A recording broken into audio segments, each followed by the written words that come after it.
Selamat berjumpa kembali dalam Sapaan Gembala dengan tema Hati yang gembira adalah obat.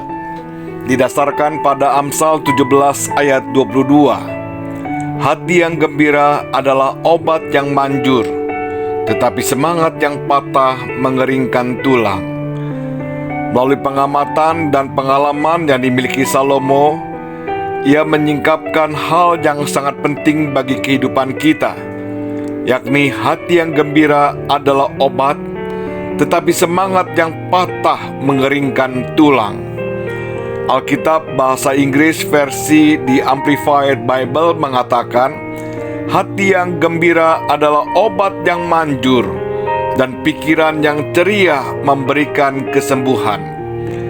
Hati yang gembira dan pikiran yang ceria ternyata bisa menjadi obat yang manjur. Artinya, dapat memberikan kesembuhan dari sakit penyakit. Jadi, ada kaitan antara keadaan hati dengan kesehatan fisik.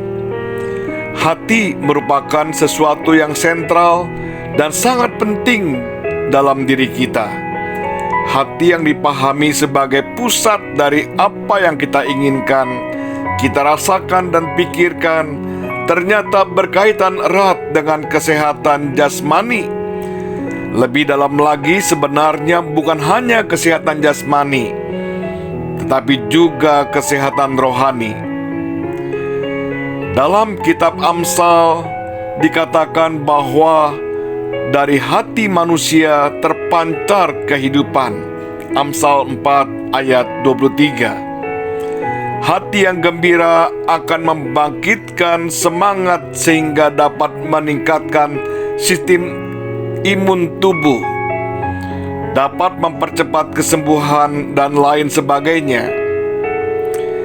Hati yang gembira yang dimaksud di sini bukanlah semata-mata ada dalam keadaan baik, namun dalam keadaan buruk pun tetap bisa bergembira.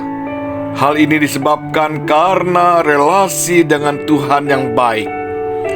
Dapat dikatakan hati yang gembira mempunyai dampak yang baik bagi kesehatan tubuh, sedangkan kepedihan hati dapat melemahkan semangat dan menurunkan kesehatan. Semangat yang patah mengeringkan tulang. Salah satu fungsi tulang sangat penting bagi tubuh kita, yaitu sebagai penopang tubuh sehingga kita mampu berdiri, beraktivitas, dan berjalan. Di samping itu juga, tulang berfungsi untuk melindungi organ-organ penting dalam tubuh kita. Tulang yang kering akan membuat tubuh menjadi rapuh dan tidak berfungsi sebagaimana seharusnya.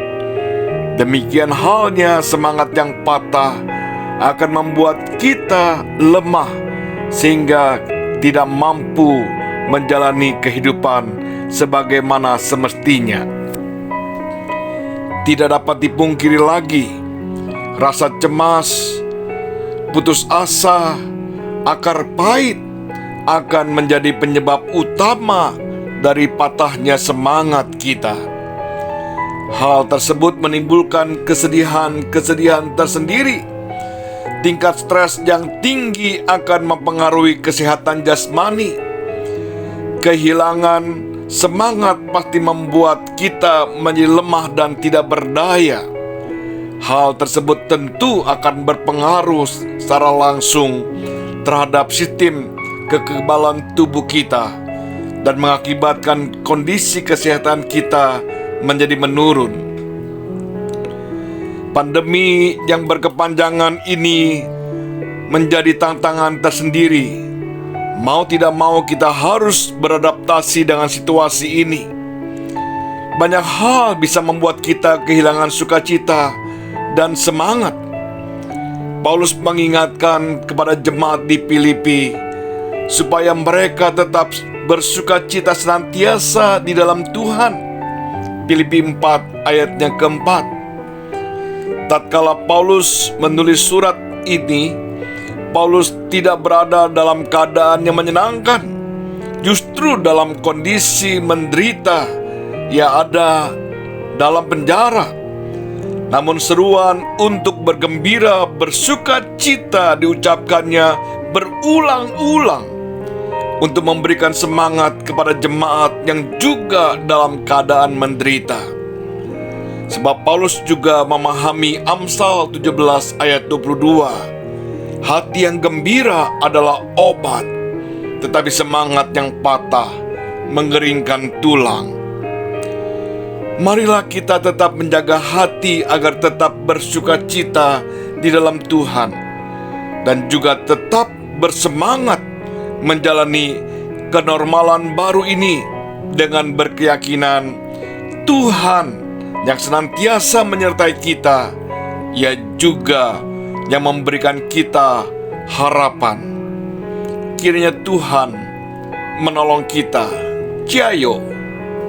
Amin.